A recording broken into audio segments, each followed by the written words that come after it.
Background Satyam means truth in the ancient Indian language. Satyam was the fourth largest IT company with high profile customers.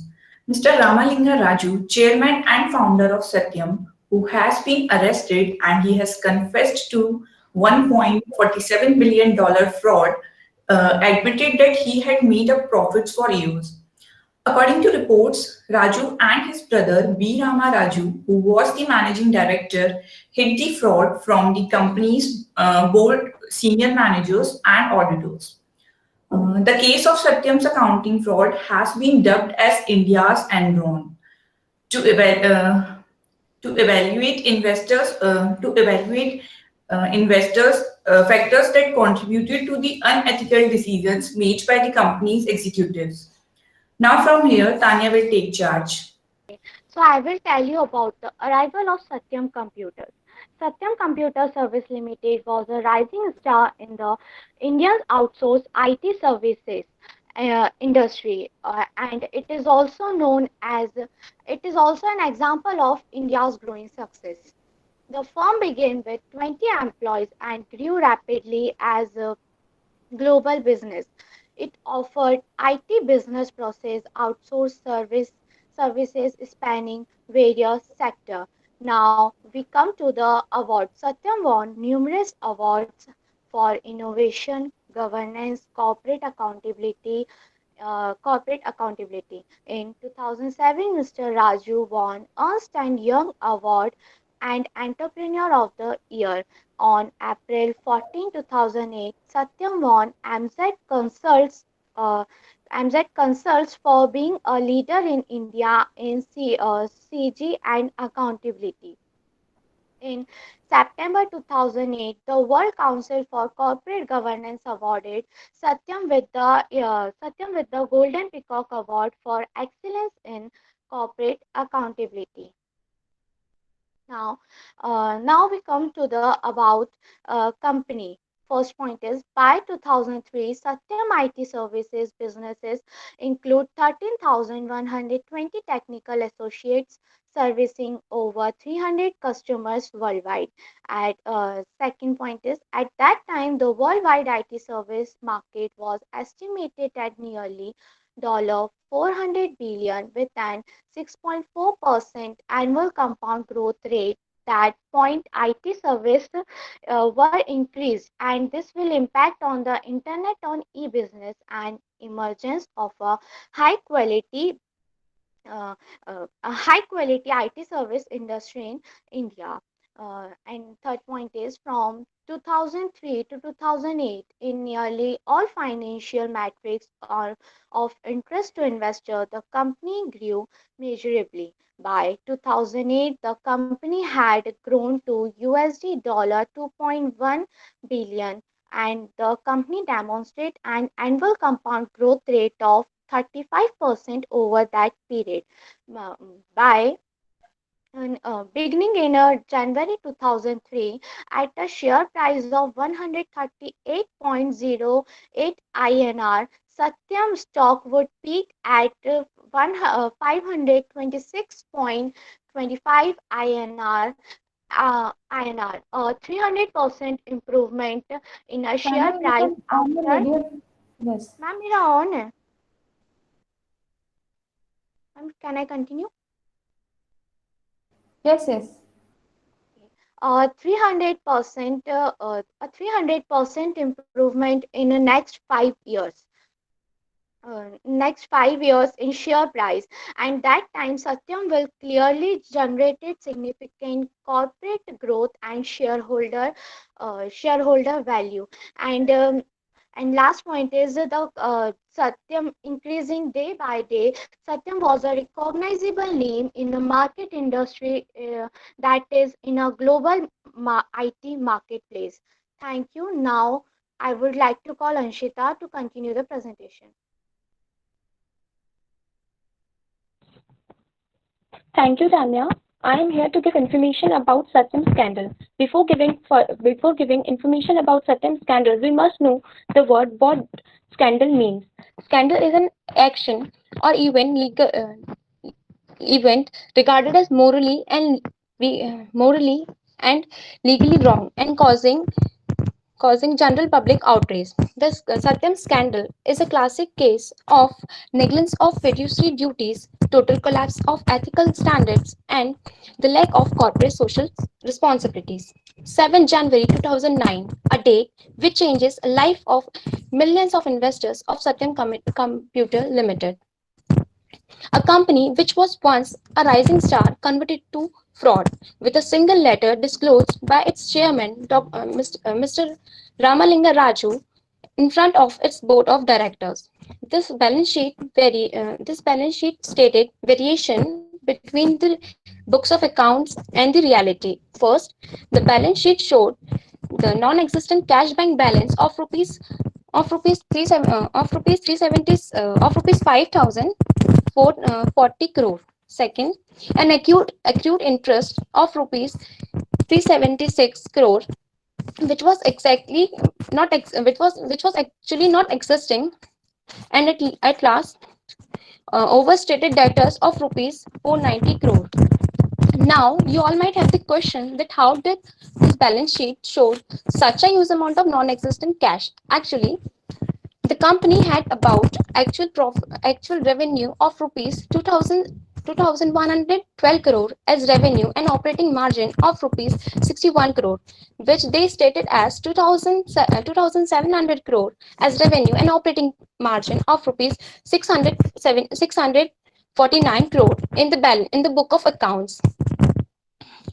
He also overstated asset by $1.47 billion, and company also claimed nearly $1.04 billion in bank loan and cash, which was also non-existent. So, hence all this fluctuation had non-existent cash arised. So in short, we can say that the gap in the balance sheet had purely arisen on accounts of inflated profits. The situation wasn't like that he didn't do any effort to nullify it, but the every attempt he made to eliminate the gap failed. Thank you. For further explanation, I will call Shreya. Thank you, Anshita. Now Satyam planned to acquire 51% in Mehta's Infrastructure Limited, a leading infrastructure development for rupees 300 million. The Rajus has 37% stake and Satyam had 35% share in Mehta's property. In 2006, Satyam's revenue exceeded $1 billion as in April 2008, Satyam became first Indian company to publish IFRS audited financials. Without shareholders' approval, directors moved ahead with the decision for the acquisition of Mehta's properties, which was later on reversed 12 hours after investors sold Satyam rock and threatened action against the management. The World Bank banned Satyam from conducting business for 8 years. Raju and Biraju confessed that Satyam's balance sheet of September 30th, 2008 contained the following irregularities. He increased cash and bank balances from 321 crore to 5,361 crores. Accrued interest on bank FDs were nil, but he showed FDs of rupees 376.5 crore. Understated liabilities were 1,230 crore, but he showed it as nil, and overstated debtors were 2,161 crore, but he increased it from 490 crore and made it 2,651 crore. The total revenue of Satyams were increased by 588 crore and made it to 2,700 crore. Operating profit were 61%, but he made it 64 crore. Raju claimed that neither he nor the directors had been benefited from this inflated revenues, and the board members do not have any knowledge of the situation. Due to greed, this fraud took place. The gap between the balance sheet had arisen purely on account of inflated profits over a period that lasted several years starting in April 1999. Mehta takeover deal was the last attempt to withdraw cash from Satyam, in which the Raju family held a small stake, holding the family tightly in the firm. As part of their tunneling strategy, the promoters of Satyam reduced their stake in the company from 25.6% in March 2001 to 8.74% in March 2008. It was like riding a tiger, not knowing how to eat and drink. The abstract Mehta's takeover deal was the final, desperate one that attempted to cover accounting fraud by dissolving certain real assets in the business. When it failed, Raju confessed to the fraud by breaking something real that was held at the Mehtas. Pursuing the deal would not be too difficult from the Raju's family point of view. The company with a heap of large cash is diluting it with promoters still holding a small percentage of share less than 3% and trying to absorb a real estate company in which they held a majority stake, tunneling which is a deadly combination pointing to prima facie. Ramalinga Raju claims that he did this because he messed up the revenue figures every year and since the expenditure figures could not be filled so easily, the difference between real profit and profit every year was wide. Thank you. Now I would like to call Purnima Singh Tomar for further topic explanation. Thank you, Shreya. I'm here, Purnima Singh Tomar. Am I audible? Yes, you are audible. Okay. Thank you, Shreya. I'm here, Purnima Singh Tomar, going to highlight the corporate governance failure at Satyam Corporated Limited. Firstly, corporate governance is the cornerstone of any good businesses. It context refers to the system of rules, practices, and processes by which companies are governed. It includes the distributions of rights and responsibility by all participants in the organization. But in Satyam Computer Services Limited, this framework is just contradictory. Following are the activities which are responsible for corporate governance failure: the lack of involvement of board of directors, that none of board of directors had any knowledge of the situation in which the company is placed, not even business leader and senior executives. Falsified documents with grossly inflated financial reports were delivered to the shareholders. Also, shareholders never had the opportunity to give their consent prior to the announcement of Mehta's deal. Balance sheets carries the inflated cash and bank balance which are non-existent. Financial irregularities were found after some days when Satyam was banned for conducting business for 8 years by World Bank. Also, non-disclosures of pledging for promoter shares were in highlight. Auditors didn't independently verify with the banks in which the Satyam claimed to have deposits. There was a weak independent directors and audit committee's role. Corporate governance failure arises because of non-fulfillment of obligations of company towards the various stakeholders. There was a failure of whistleblower policy because of no transparency, no ethical manners, no social responsibility between the stakeholders and the organization. Mr. Ramlingan Raju, the CEO of Satyam, failed to show the good relations with the stakeholders and created a disturbed business structure by manipulating the financial structure. And because of him, many have experienced a lot of loss. Now, for further explanation, I would like to call Mohini Sen. Good morning, everyone.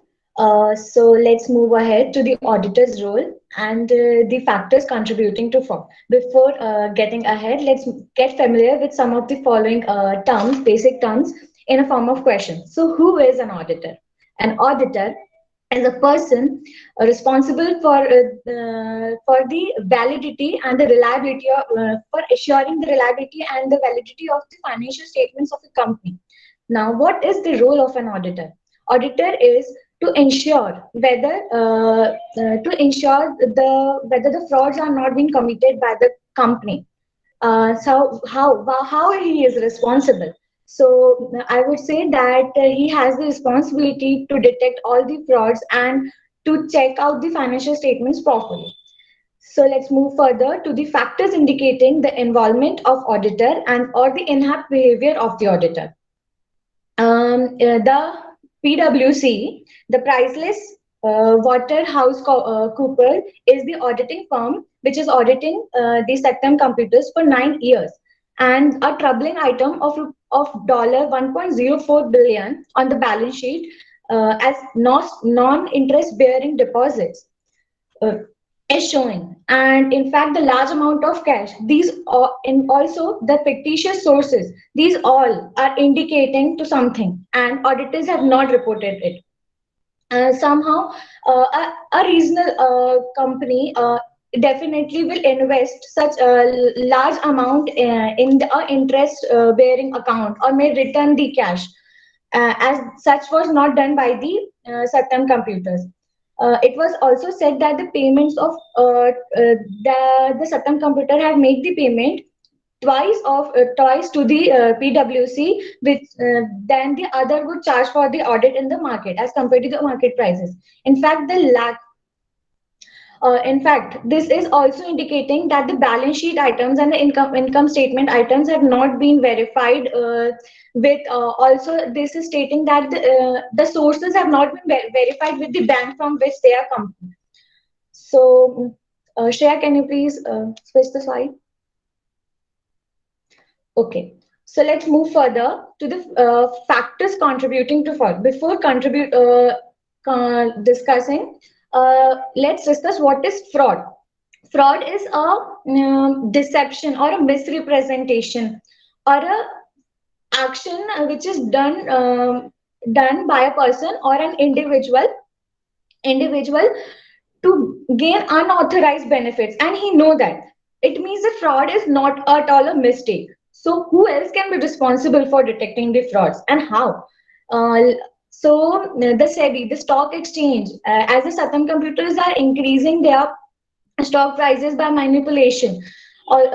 So the SEBI, in fact, the auditors community who is responsible to ensure that the auditors are doing their responsibility. The independent board members, the retail the retail investors, and the external auditors all have a responsible, because they have responsible to detect the fraud, to to take it to everyone's notice. But there was not the case.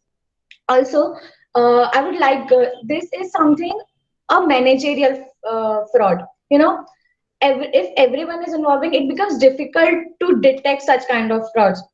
Also, these are some of the factors that contribute to the fraud: greed, ambitious corporate growth, lack of transparency. If the transparency was there, the company and the parties that are affecting from it will get alert. The excessive interest in maintaining stock prices, executive incentives, and the nature of accounting rules. Some rules like the non-monetary and all that needs to be strict. The high risk deals that went so audit failures, auditor have a great responsibility behind this. Rating agencies and investors, weak independent directors and audit committee, and the whistleblower, which is definitely indicating that it is not at all up to date. Thanks all. Now I would like to call Shilpi to took the case forward further. Thank you.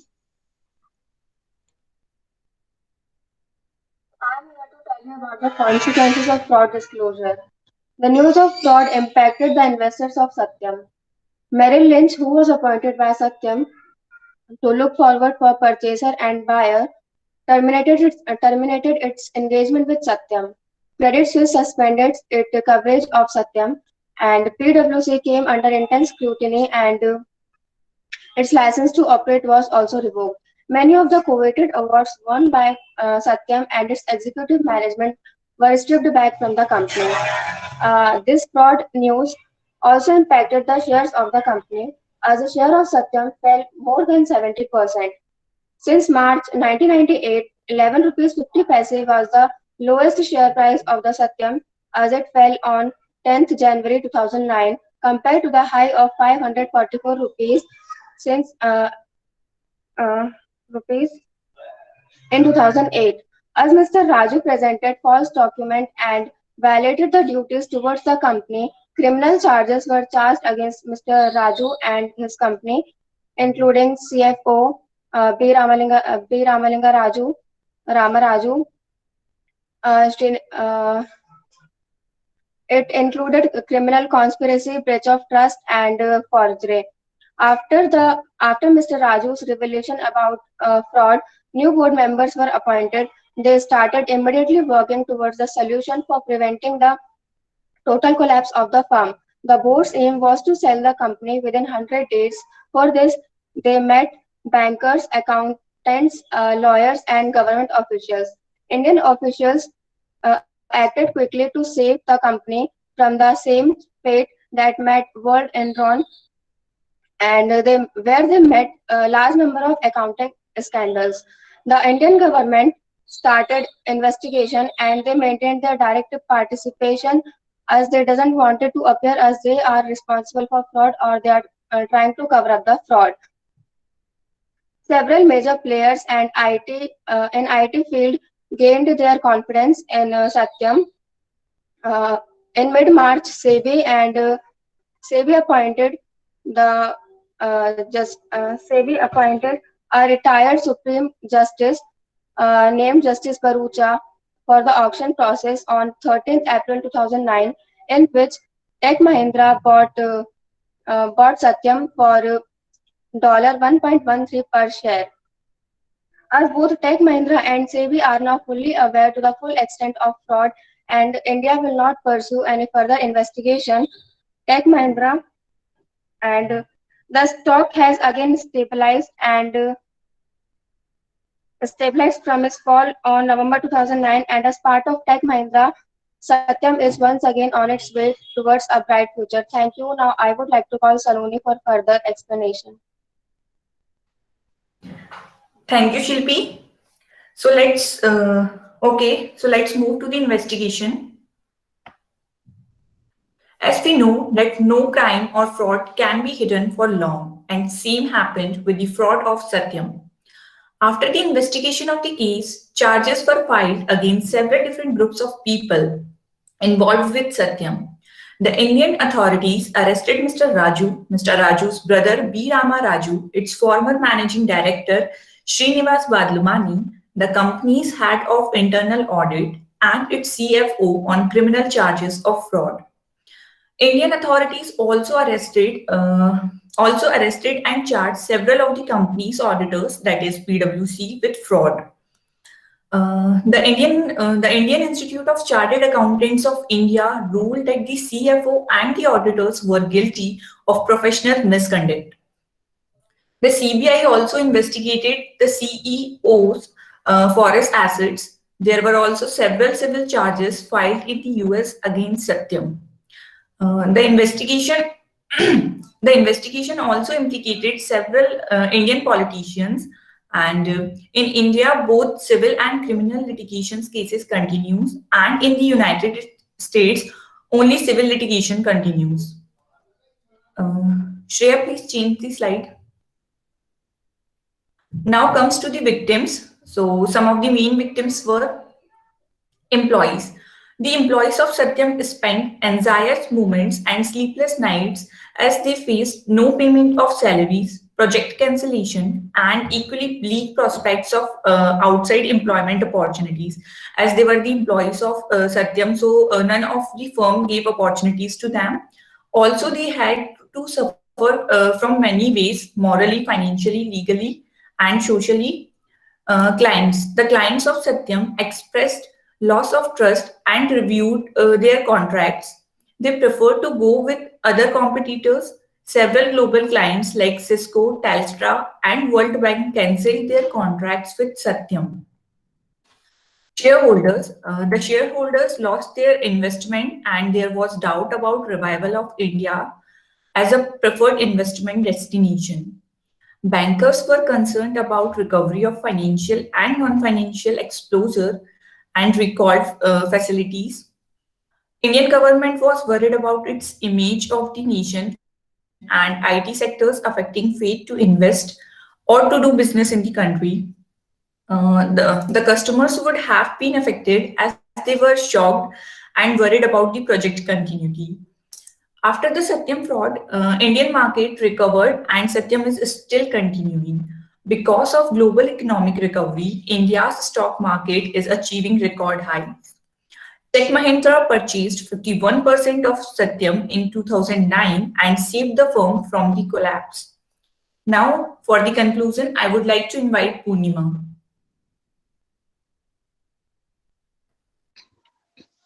Thank you, Saloni. I'm here, Purnima Singh Tomar, going to give the conclusion of this whole scam. Financial statement fraud is an intentional act done within a company which affects the whole system. Fraud does not look bad on the company, it looks bad on the whole industry and a country. Perhaps no financial fraud had greater impact on accounting and auditing than Enron. The fraud committed by the founder of Satyam is a testament to the fact that the science of conduct is swayed in large by human greed and vicious and hunger for power, money, fame, and glory. Satyam's great business model put in everyone's into the trouble. All stakeholders, including the board of directors, employers, customers, suppliers, etc., to put his or her hard money, duty, efforts, time in a firm. It's like investing trust into the financial as well as growth prospects of concerned firm, and what they get is breach of trust and lie. The Indian government in Satyam case took very quick action to protect the interest of the investor, safety and credibility of India, the nation image across the world. Moreover, Satyam case has forced the government to rewrite the corporate governance rule and tighten the norms, the auditors and accounting. This case highlighted the nefarious potential of an improperly governed corporate leader. But in the end, truth is sought, and those violating the legal, ethics, and socialist norms are taken and tasked as per the process of law. There is a great need for skilled professional that can identify, expose, and prevent structural weakness in the key areas like poor corporate governance, flawed internal controls, and fraudulent fin statements. Thank you. Now I want to thank respected sir, our respected ma'am, and my dear fellow mates for listening us patiently. Thank you.